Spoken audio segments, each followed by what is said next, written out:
na ni kutukua fursa ya utakatifu wake,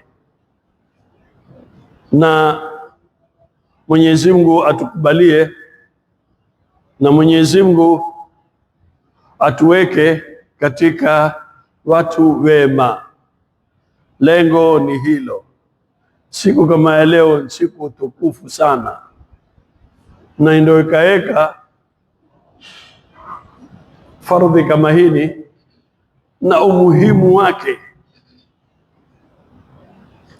ni kuzungumzwa na kutanabahishana mambo ambayo kwamba ni muhimu katika mujtamaa wa Kiislamu.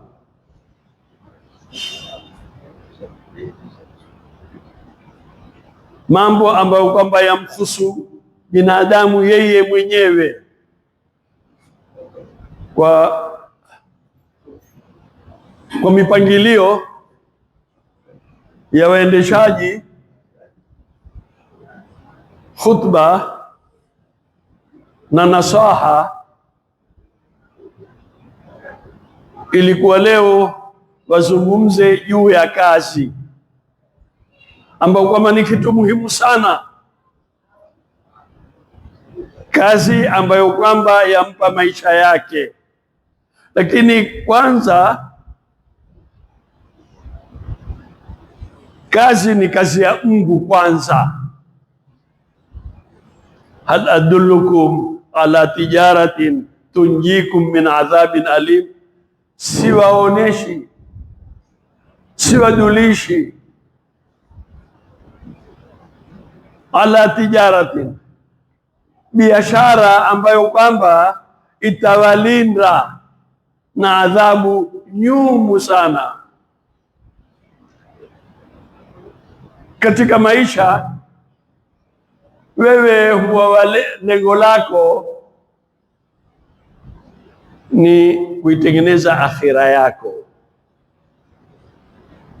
kwa sababu hujui utaondoka lini na hujui utapata nini huko. Kwa hivyo ni kuitengeneza. Ndio Mwenyezi Mungu akwambia, hal adullukum ala tijara tunjikum min adhabin alim tu'minuna billahi. Kwanza ni kumwamini Mwenyezi Mungu. Imani ndio kitu kikubwa sana. Watujahiduna, na kuipotolea fi sabilillahi, kwenye njia ya Mwenyezi Mungu, biamwalikum, kwa mali zenu. Uweko tayari wewe kuitumikia dini hii kwa mali yako na kwa nafsi zako, na kuinusuru dini ya Mwenyezi Mungu. Na in tansurullaha yansurkum, mkimnusuru Mwenyezi Mungu na Mwenyezi Mungu atawanusuru. Kitu cha kwanza Muislamu huwa akifikiria ni nyumba ya Mwenyezi Mungu. Kama mwanzilishi wa msikiti huu,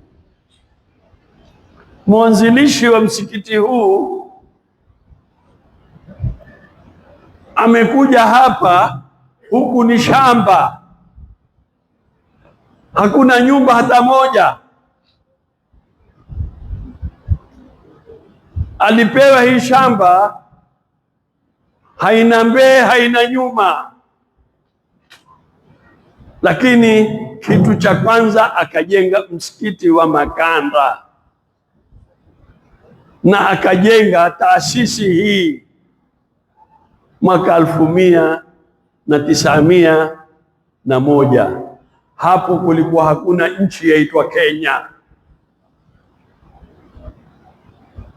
kulikuwa hakuna kitu chaitwa Kenya,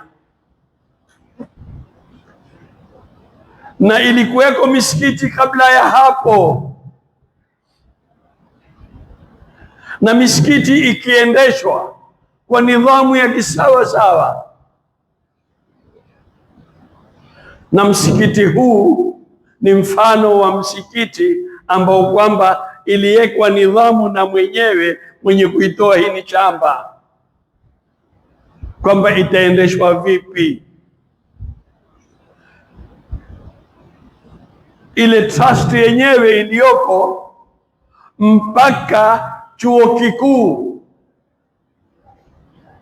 walipokuwa wafanya bahthi juu ya trustship, walitokuwa mfano wa trustship ya msikiti huu.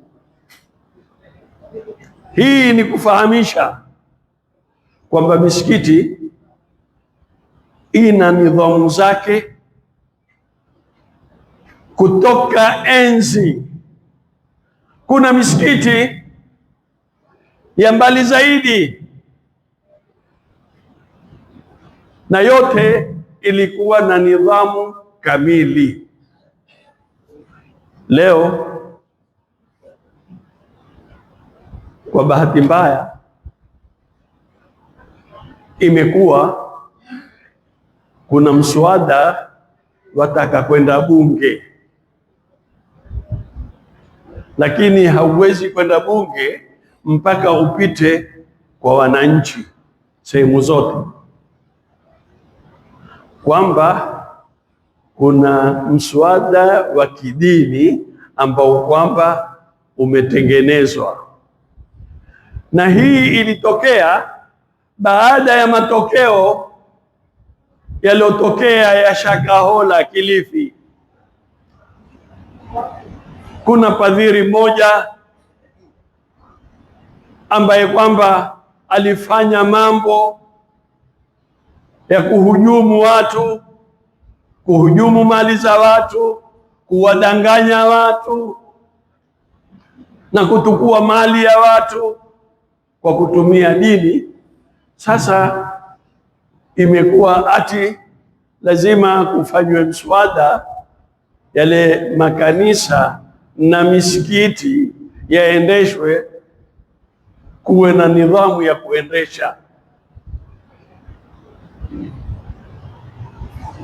Kwanza, lau wakatoka watu wakenda kotini sasa hivi, hii itaanguka, kwa sababu katiba ya Kenya si katiba ya kidini. Huwaje mkaleta mswada wa kidini ndani ya bunge? Huo mswada wenyewe umekwenda kinyume na katiba. Katiba ya nchi ya Kenya ni katiba yaitwa secular law,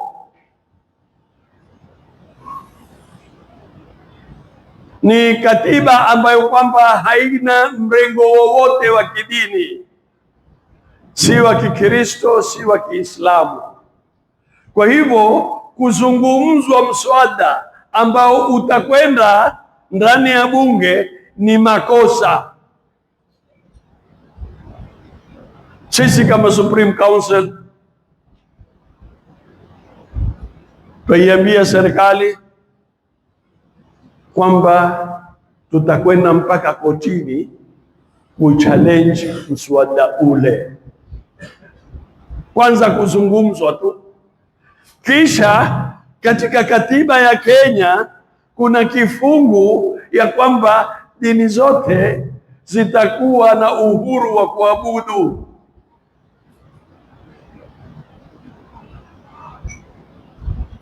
Usiendelewe kwa kuwa ati tutafanya mpango wa kuwa na watu wasajili misikiti yao. Misikiti haisajiliwi. Wenye kusajili misikiti ni wale watu ambao kwamba wao wenyewe ardhi ni yao, wao wenyewe ni watu ambao kwamba wameridhishwa na wenye ardhi. Hakuna masala ya jopo la watu wakaketi wakaendesha na kujaribu kuendesha misikiti. Misikiti hakuna cha members.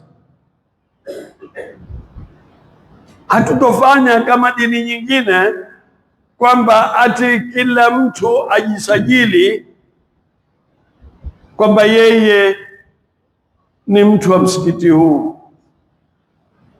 Msikiti ni kila mtu aingia. Ikiwa msikiti wa Maka, sawaun al-akifu fihi wal bad, ni sawa kwa yule aliyoko kule na aliyoko nje. Kwa hivyo na misikiti yote mtu aweza kuingia msikitini akafanya ibada zake, na watu hawezi kutaradhiliwa. Mujarabu wa kusajiliwa, kutakuwa na registrar. Yule atakayesajili ndiye atakayetagua imamu. Hatuwezi kutaguliwa imamu na asiyekuwa Muislamu. Hata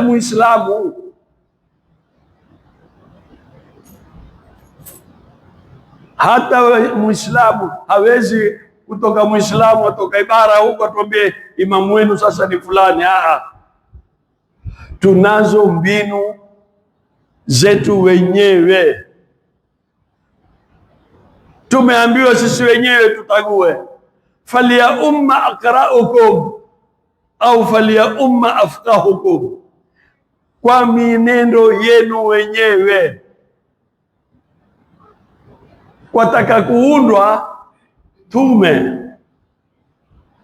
kwamba kila msikiti kutakuwa na kamati ya kuendesha ile misikiti. Mara utasikia msikiti fulani umefungwa au kumetolewa imamu. Haiwezekani. Twasema Waislamu wana taasisi zao kabla nyinyi kutaka kujua kwamba kuna taasisi. Sisi tuna misikiti miaka 1000 leo na yaendeshwa wenyewe, na kusitiwe tamaa ya kuwa ati msikiti ukisajiliwa mutapata ufadhili. Miaka yote misikiti haikupata ufadhili, itapata sasa?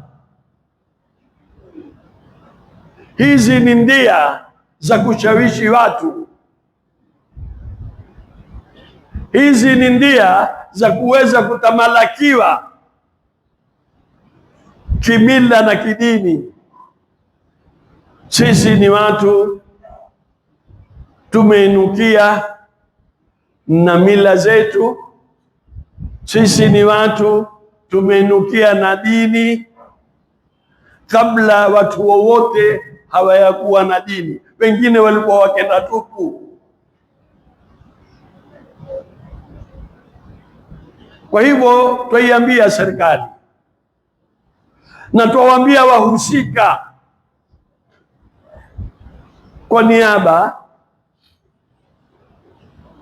ya taasisi ya riadha, kwa niaba ya taasisi ya Supreme Council, hatutokubali kitu kama hicho cha kuasisiwa, kitu ambacho kwamba hakina kitwa, hakina maguu. Twaiambia waiondoe fikra hii. Misikiti kwetu ni kitu muhimu sana. Uislamu kitu cha kwanza huwa kifikiria msikiti. Ndio Mwenyezi Mungu asema inna awwala baitin udhi'a linnasi lalladhi bibakkata mubarakan. Inna awwala baitin, nyumba ya kwanza aliomba Mungu ni msikiti. Udhi'a linnasi, imejengewa watu. Ikiwa kitu kimejengewa watu ni kwa kuwa kile kitu kimejengwa kabla ya watu hawayaya. Kisha Ibrahimu alipoinua ile akaiomba kwamba wajali mukima salati, ijalie hapa mahali kusimamishwe swala. Akatuombea na sisi, wa min dhurriyati, na sisi ndio katika kila swala wewe utamtolea salamu, assalamu alayka ayuha nabiyu wa rahmatullahi wa barakatuh, kisha utamwambia assalamu alayna wa ala ali Ibrahima, kwa kuwa yeye ndio alioshiria akaomba katika watu wake waje wasimamishe swala. Kitu cha kwanza ikawa ni swala, kitu cha kwanza ikawa ni msikiti. Mtume aliposikilia Madina, kabla hayasikilia Madina, yuko Kuba, Waislamu wamejenga msikiti. Kina Ammar bin Yasir wamejenga msikiti, wako Kuba. Kisha na alipokuja Mtume akiingia Madina, akanunua yeye ardhi, akajenga msikiti. Hakujenga nyumba yake ya kulala, alijenga msikiti. Na kila mtu na kila nyumba hufanya namna hiyo. Ndio ukaona misikiti ni mingi sana, kwa sababu kila mtu hamu yake ni kujenga msikiti. Na msikiti, Mwenyezi Mungu mabana baitan, mwenye kujenga nyumba, Mwenyezi Mungu atamjengea nyumba peponi. Na msikiti yataka kuamirishwa, innama yaamuru masajid Allah, hakika si lingine wenye kuamirisha misikiti ya Mwenyezi Mungu ni man amana billahi, ni mwenye kumwamini Mwenyezi Mungu. Ikiwa humwamini Mwenyezi Mungu, hata huamirishi misikiti, wala huoni utungu kwa jambo lolote la msikiti.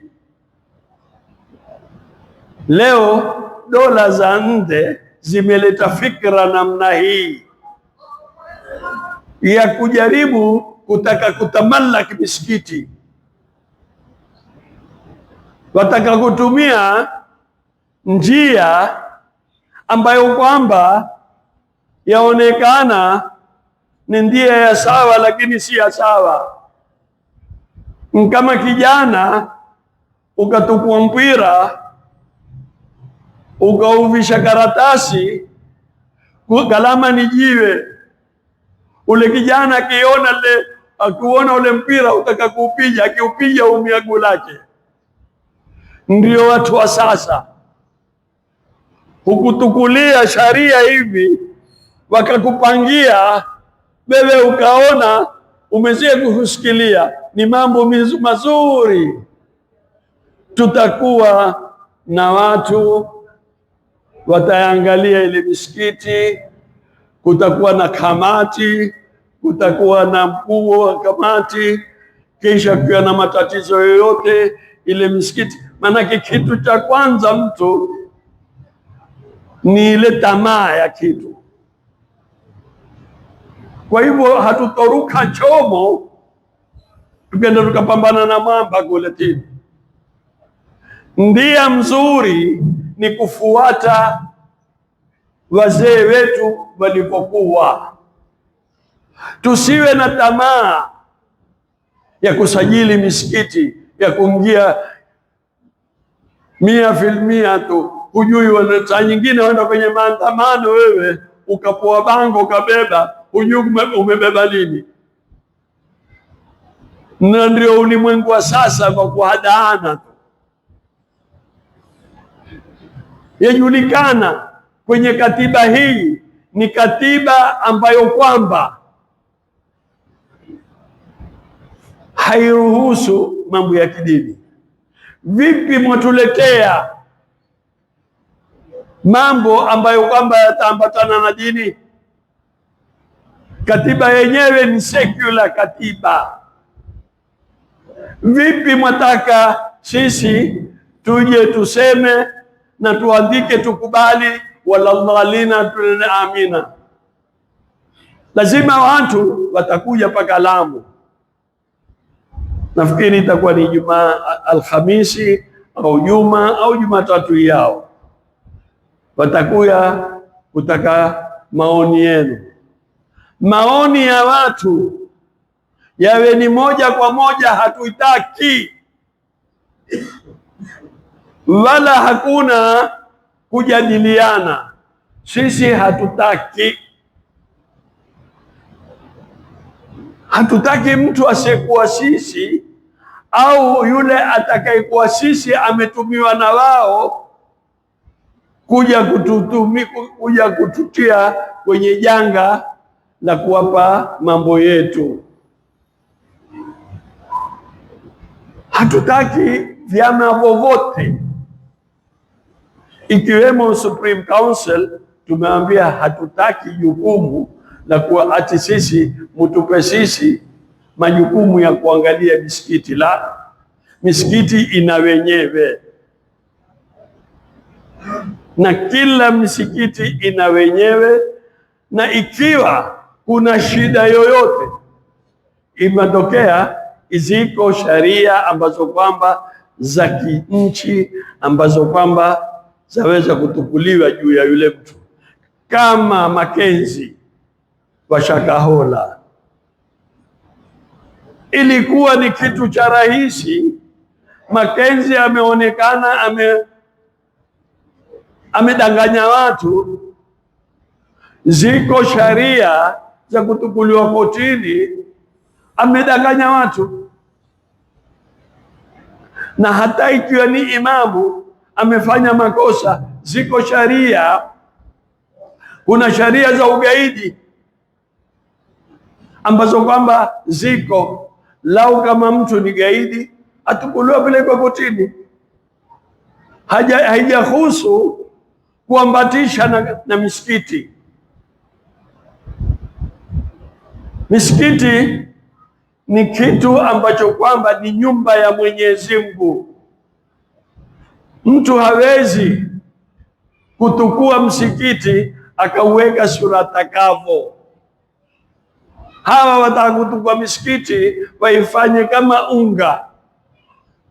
unga mara utaufanya ni kaimati, unga ono mara utafanya ni mahamri, ni chapati. Msikiti haifanywi namna hiyo. Msikiti ni sacred house, ni nyumba takatifu ya Mwenyezi Mungu.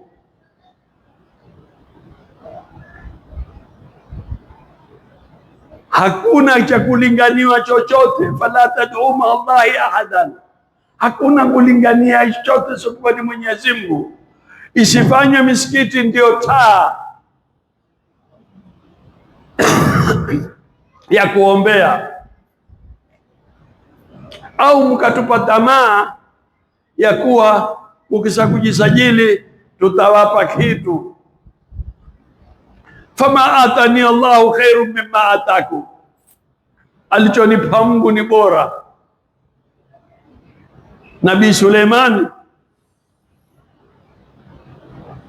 alipompelekea Suleimani Balkisi barua,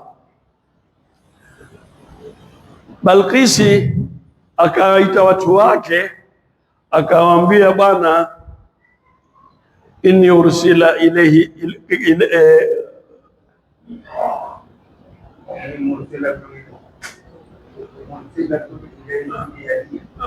inni mursilatun ilayhi bihadia, mimi nimetewa hadia hapa. Basi Suleimani akiangalia, kwanza aliwaambia watu, inni ulqiya ilayya kitabun karim, nimetewa kitabu kitakatifu. Wa innahu min Suleimana wa innahu bismillahir rahmanir rahim, yatoka kwa Suleimani na imeandikwa, imeanza na bismillahir rahmanir rahim. Wale wakamwambia, wewe una uwezo, wewe una nguvu. Balkisi alikuwa hodari, akaona dawa ni kumpekea zawadi. Ambaye inni mursilatun ilayya, nitampelekea zawadi, pelekea bahasha. Akikubali bahasha, utajua kwamba huyu ni khubzi yadi.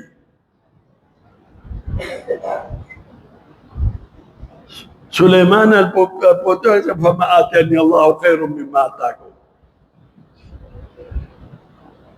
alichonipa Mungu ni bora kuliko mtakachonipa nyinyi. Kwa hivyo na sisi tuseme vile vile, tumeketi na umaskini wetu siku zote. Hatutokuja sasa kuja kuambia tutapata kitu katika kuendesha maisha yetu kwa kupitia msikiti. Misikiti ibakie vile vile na heshima yake iwe ni vile vile. Hatutaki registrar aje awe yeye ndiye mfawidhi wa misikiti yetu. Mujarabu, mkijaribu kwa kumpelekea tewa mdomoni, atakumiza wewe na uchompekea yeye. Kwa hivyo kutoka mwanzo sisi iwe ni misimamo yetu, ni sisi tutaendesha misikiti yetu kwa umasikini wetu wenyewe. Katika misikiti ni watu hutoa, hawapowi. Katika Uislamu hakuna kutoa, hakuna kupoa. Wewe ni kutoa tu. Wama tuqaddimu li anfusikum min khairin tajiduhu inda Allah. Usiwe katika dictionary yako wewe kupokea wewe tu, iwe ni kutoa. Ndio ukaona kwenye misikiti utaona watu wa kupoa wako wengi. Kwenye makanisa huoni maskini kwamba hutoa upoa, wao huetea wale mapadhiri tu. Inna kathira min al-ahbari war-ruhbani la yakuluna amwala an-nasi bil batil. Katika Waislamu hakuna masala ya kushika, ni kutoa. Na watu wamejenga misikiti kwa umasikini. Ndani ya Amu misikiti yote iliyojengwa imejengwa na watu maskini, imejengwa na watu ambayo kwamba hawana chochote, lakini imani ni quwwatul iman. Tusiuze imani yetu kwa kuuza misikiti yetu na kwa kuuza dini yetu.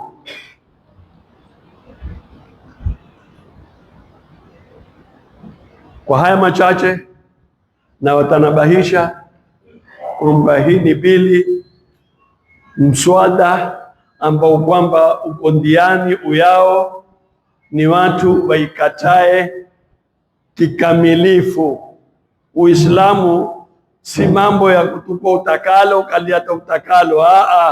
Udkhulu fi silmi kafa, in totality kabisa, kuingia kwenye Uislamu. Na kuutetea Uislamu ni kuitetea dini ya Mwenyezi Mungu, na dini ya Mwenyezi Mungu hutetewa kwanza huwa ni msikiti. Tusikubali kwamba misikiti iwe itakuwa regulated, itaendeshwa na wasiokuwa watu wa misikiti.